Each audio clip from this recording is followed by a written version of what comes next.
Assalamualaikum warahmatullahi wabarakatuh. Selamat pagi semua.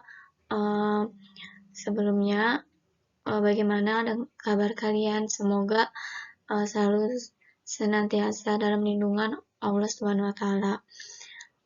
Oke, seperti biasanya kita di sini akan belajar mengenai tentang tenaga, geologi, dan pengaruhnya terhadap kehidupan. Nah, ini adalah materi untuk pertemuan yang kedua. Yang pertama, kita bahas dulu mengenai tenaga endogen. Apa itu tenaga endogen? Tenaga endogen itu merupakan proses berupa tekanan terhadap lapisan-lapisan batuan pembentuk litosfer atau adanya aktivitas magma.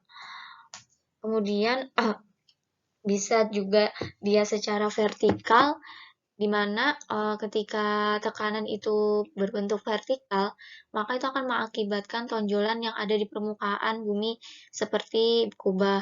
Kemudian mendatar, itu akan mengakibatkan lipatan-lipatan muka bumi, jalur pegunungan lipatan, retakan, bahkan pematahan lapisan-lapisan litosfer sehingga terbentuklah yang namanya sesar. Nah, untuk tenaga endogen ini ada tiga proses kayak gitu. Yang pertama tektonisme, yang kedua ada vulkanisme, dan yang ketiga ada sisme. Selanjutnya yaitu masih membahas tentang tektonisme. Yang pertama, untuk pengertiannya tektonisme itu apa? Nah, tektonisme ini adalah tenaga dari dalam bumi yang mengakibatkan adanya perubahan letak atau dislokasi atau perubahan bentuk deformasi kulit bumi. Jadi tektonisme itu merupakan sebuah tenaga yang ada di dalam bumi yang mengakibatkan perubahan tata letak maupun perubahan bentuk yang ada di kulit bumi. Kemudian berdasarkan luas dan waktu terjadinya gerakan tektonisme ini dibagi ada dua. Yang pertama, ingat ada epirogenetik dan yang kedua gerak orogenetik. Nah, yang pertama ada gerak epirogenetik. Gerak epirogenetik adalah gerak atau pergeseran lapisan kerak bumi yang waktunya relatif lambat dan berlangsung dalam waktu yang sangat lama, serta meliputi daerahnya yang luas. Contohnya dari gerak epirogenetik yaitu penenggelaman benua Gondwana menjadi sesar Hindia. Nah, gerak epirogenetik ini dibagi jadi dua lagi, yaitu ada epirogenetik positif dan epirogenetik negatif. Untuk lebih memahami mengenai apa itu epirogenetik positif dan negatif, maka di sini tuh ada gambar di mana akan menjelaskan gitu apa sebenarnya epirogenetik positif dan negatif. Untuk epirogenesa positif itu darat itu lebih tinggi daripada laut sehingga permukaan laut itu maksudnya di sini kan berawal dari darat itu lebih tinggi daripada laut.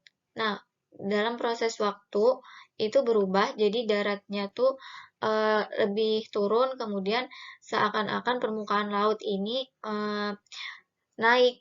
Kemudian untuk epirogenesa negatif itu di mana air laut itu seakan-akan turun dan darat itu lebih tinggi daripada air laut. Kemudian tadi sudah membahas mengenai gerak epirogenetik, sekarang kita akan membahas tentang gerak orogenetik. Apa itu gerak orogenetik? Nah, gerak orogenetik ini gerak atau pergeseran lapisan kerak bumi yang relatif cepat dan berlangsung dalam waktu yang singkat dibandingkan di gerak epirogenetik. Jadi ini kebalikan dari gerak epirogenetik. Gerak orogenetik ini sering disebut sebagai proses pembentukan pegunungan.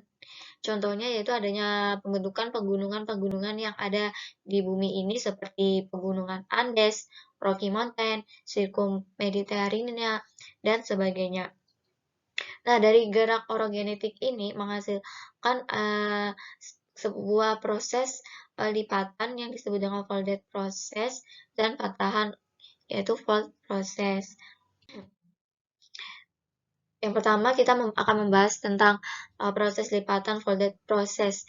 Nah, untuk folded process ini yaitu suatu bentuk kulit bumi berbentuk lipatan atau gelombang yang terjadi karena adanya tenaga endogen yang arahnya tuh mendatar dari dua arah yang berlawanan.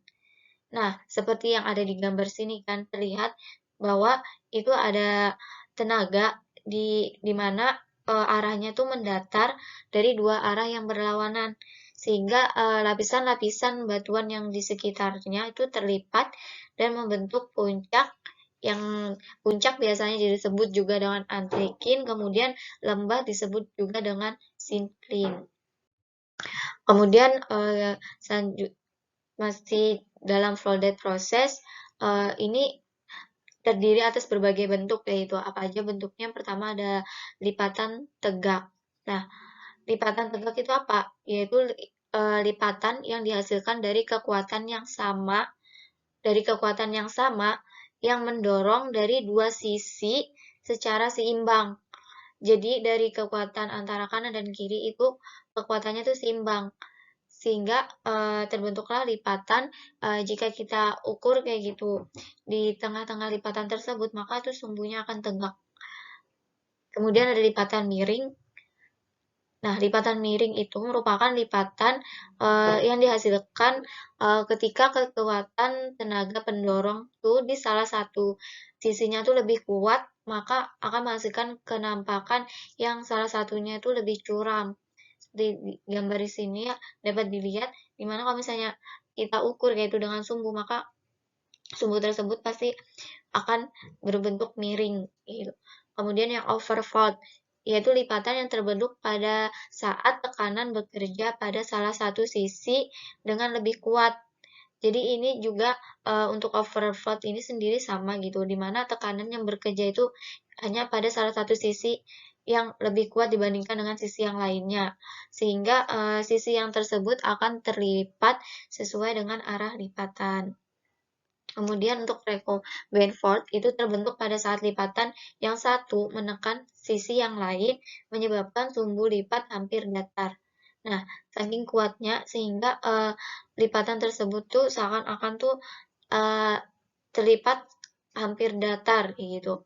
Kemudian untuk overthrust itu lipatan yang terbentuk ketika tenaga tekan menekan satu sisi dengan kuatnya sehingga menyebabkan lipatan menjadi retak. Jadi untuk overthrust ini sendiri seperti yang tadi pengertiannya dia tuh terbentuk ketika tenaga tekan saling menekan tuh satu sama sisi dengan kuatnya. Jadi dari dua arah tuh sama-sama kuat gitu.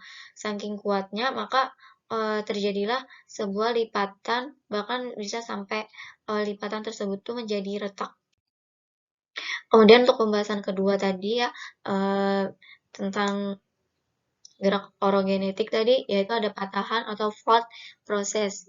Ini tenaga endogen yang bekerja biasanya pada batuan yang padat dan keras dengan waktu yang relatif sangat cepat sehingga lapisan batuan yang terkena tekanan tidak sempat melipat melainkan retak-retak sampai akhirnya patah. Seperti gambar yang di samping ini sudah cukup kayak gitu ya membayangkan bagaimana sih proses terjadinya patahan itu. Kemudian bagian yang mengalami pemerosotan ini di patahan tuh biasanya dinamakan dengan graben, di mana dia tuh lebih rendah daripada daerah lainnya. Kemudian bagian yang naik membentuk punggung atau puncak itu disebut dengan horst. Untuk patahan akibat dua tekanan yang arahnya bersifat horizontal dan saling menjauh. Kemudian ada juga patahan karena tekanan yang arahnya vertikal. Kemudian juga ada patahan di mana itu terjadi karena ada tekanan horizontal yang saling berlawanan arah. Untuk lebih meningkatkan pemahaman kita mengenai patahan, itu dapat dilihat gambar graben di A, di mana tuh dia lebih rendah daripada wilayah yang lainnya. Kemudian ada horse, dia lebih tinggi pada daerah sekitarnya. Kemudian ada track slip fault, di mana dia tuh patahan yang terjadi karena ada geseran gitu. Kemudian pembahasan kita tentang vulkanisme. Ini vulkanisme yaitu semua peristiwa, pokoknya semua peristiwa yang itu berhubungan dengan keluarnya magma ke permukaan bumi. Ada dua gerakan magma yang terbentuk dengan vulkanisme ini, yaitu intrusi dan ekstrusi magma. Nah, coba perhatikan gambar yang ada di samping ini, di mana gambar tersebut itu merupakan penampang gunung api atau bagian-bagian dari gunung api. Di situ ada paling bawah dari magma, kemudian ada dapur magma, terus ada laktolit di mana dia seperti bentuk kue serambi, kemudian ada sil, ada sumber air panas yang disebut dengan fumarole, kemudian ada geser yaitu semburan air panas. Kemudian di sini terlihat gitu yang paling atas tuh ada di sini ada kawah, kemudian ada lelehan lava, kemudian di sini ada lapisan-lapisan lava, kemudian ada saluran magma tadi, kemudian ada lubang di dalam sana, kemudian ada awan abu vulkanik. Selanjutnya yaitu tadi yang pertama kan tadi ada instruksi magma. Nah, itu tuh merupakan terobosan magma ke dalam lapisan-lapisan litosfera, tetapi belum sampai ke permukaan bumi. Nah, instruksi ini untuk kata kuncinya sendiri tuh belum sampai ya magmanya ke permukaan bumi. Untuk instruksi magma ini dibedakan menjadi 5. Yang pertama batolit. Batolit itu yaitu dapur magma, kemudian ada instruksi daktar, yaitu ada sil, yaitu di mana sil itu merupakan magma yang menyusup di antara dua lapisan batuan mendatar ataupun paralel dengan lapisan batuan tersebut. Kemudian untuk lakolit itu magma yang menerobos di antara lapisan bumi paling atas. Nah, dia tuh berhasil gitu merobos di antara lapisan bumi paling atas, bentuknya lensa cembung atau seperti kue serambi yang ada di gambar sebelumnya tadi. Kemudian ada gang tokorok, yaitu batuan hasil intrusi magma yang menyusup. Kemudian selain menyusup, dia juga mengalami pembekuan kayak gitu di sela-sela lipatan atau disebut dengan korok. Kemudian yang terakhir ada diatrema, itu lubang kayak gitu seperti pipa, bentuknya silinder memanjang. Nah, ini ada di antara dapur magma dan kepundan gunung api.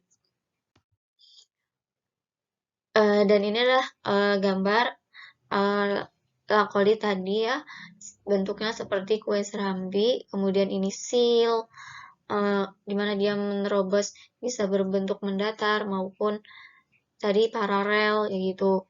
Kemudian di sini terbentuknya batuan metamorf, ada batolit, kemudian ada batuan sedimen.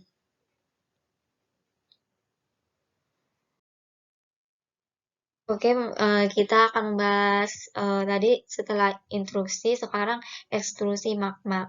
Nah, ekstrusi magma itu proses keluarnya magma dari dalam bumi sampai ke permukaan bumi.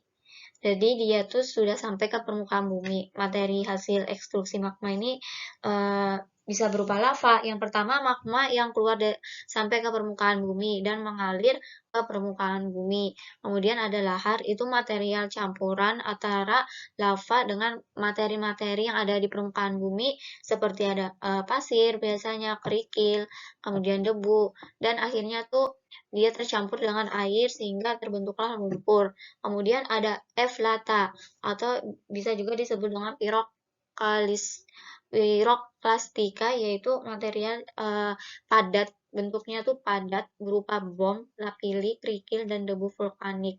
Kemudian ada ekhalasi, bentuknya gas, di mana material berupa gas asam arang ini contohnya seperti fumarol, yaitu tadi kayak gitu gambar fumarol tadi sudah kita lihat gitu ya, dia tuh merupakan sumber uap air dan zat lemas. Kemudian ada solvatar, yaitu sumber gas belerang, dan MOFET gas asam arang.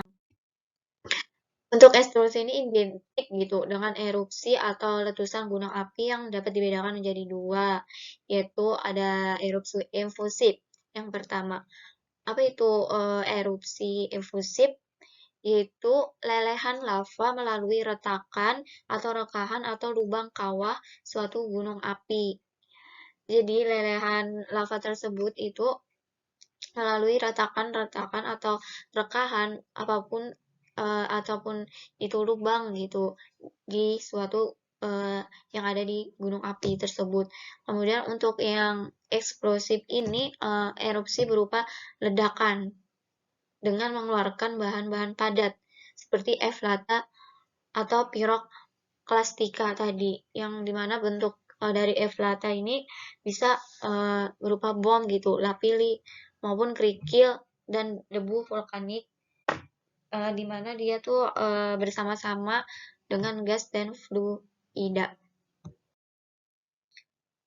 Kemudian untuk vulkanis ini menurut tempat keluarnya magma, erupsi tadi dapat dibedakan menjadi 3, ada linier, kemudian ada areal, dan ada sentral.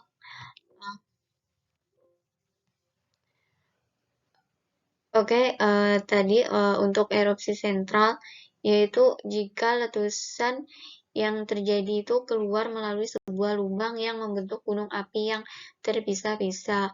Kenapa dibilang erupsi sentral? Karena tadi letusan yang keluar tersebut membentuk sebuah lubang yang akan membentuk gunung api, sehingga terbentuklah gunung api yang dimana dia terbentuknya secara terpisah-pisah. Untuk erupsi sentral ini dapat menghasilkan 3 bentuk gunung api. Yang pertama yaitu gunung api perisai atau silt volcanoes, yaitu sebuah gunung api yang beralas luas. Dapat kita lihat ya di gambarnya, di mana gunung api tersebut alasnya sangat luas, kemudian juga belereng landai, kemudian merupakan hasil erupsi efusif magma yang cair. Contohnya itu ada di gunung api yang ada di Kepulauan Hawaii. Kemudian yang kedua yaitu gunung api Mar, merupakan hasil erupsi eksplosif yang tidak terlalu kuat dan dia tuh hanya terjadi sekali. Contohnya yaitu Gunung Lamongan yang ada di Jawa Timur dengan kawahnya Kelakah. Kemudian untuk gunung api yang ketiga yaitu strato atau kerucut, di mana ini merupakan hasil campuran dari efusif tadi dan eksplosif yang terjadi berulang-ulang kali. Gunung ini membentuk kerucut, dan contoh dari gunung strato ini yaitu Maluku termasuk gunung api kerucut juga. Kemudian ada gunung api strato seperti Gunung Kerinci, Merapi, Ciremal, Semeru, kemudian Batur, Tangkuban Perahu, dan untuk yang di luar negeri itu ada Fujiyama yang berada di Jepang. Kemudian ini kita membahas tentang sisma, pembahasan terakhir kita. Sisma itu sebuah peristiwa gempa bumi, di mana gempa bumi ini terjadi karena adanya getaran yang terjadi di permukaan bumi, biasanya disebabkan karena ada pergerakan lempeng bumi. Nah, gerakan tersebut akibat dari adanya pelepasan energi secara tiba-tiba, sehingga menyebabkanlah terjadinya gelombang sismik.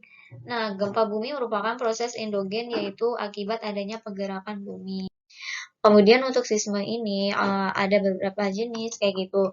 Yang pertama ada yang berdasarkan penyebabnya, apa aja gitu, contohnya yaitu gempa bumi runtuhan, kemudian ada gempa bumi vulkanik, dan gempa bumi tektonik.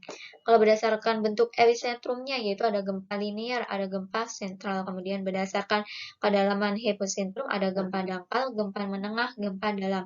Dan berdasarkan jarak epicentrum ada gempa setempat, ada gempanya jauh, dan gempa jauh sekali. Berdasarkan letak pusat gempa ada gempa laut dan gempa.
Nah, mungkin itu saja gitu penjelasan dari Ibu mengenai tentang tenaga geologi dan pengaruhnya terhadap kehidupan.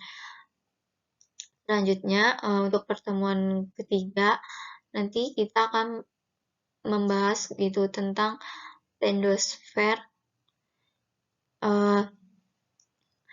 Langsung saja Ibu akhiri. Apabila banyak kekurangan mohon dimaafkan. Wabillahi taufik wal hidayah. Wassalamualaikum warahmatullahi wabarakatuh.